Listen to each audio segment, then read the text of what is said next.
প্রায় পেশেন্টরা তো প্রেগনেন্সি অবস্থায় বিভিন্ন ধরনের সমস্যায় ভোগে।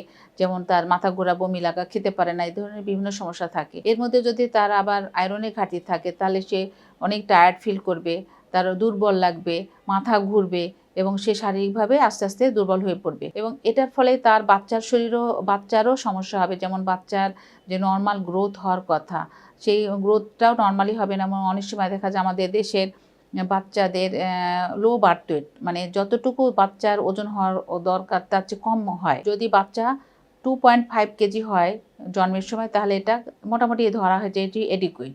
আর এর চেয়ে কম হলে এটাকে আমরা বলি লো বার্থ ওয়েট। এই লো বার্থ ওয়েটের সংখ্যাটা আমি একুরেট এখনো বলতে পারবো না, কিন্তু আমাদের এটা একটা সমস্যা যে আমাদের দেশের মহিলাদের বাচ্চাটা যা ওজন হওয়া দরকার তার সেরকম হচ্ছে না। এই বাচ্চাগুলাকে গ্রোথ রিটার্ডেড বাচ্চা বলা হয় বা FGR, ফিটাল গ্রোথ রিটার্ডেশন বলা হয়। তো এই বাচ্চাগুলাকে আবার পরবর্তীতে বিভিন্ন ধরনের সমস্যা, জন্মের পরে বাচ্চারও কিন্তু অনেক ধরনের সমস্যা হয়।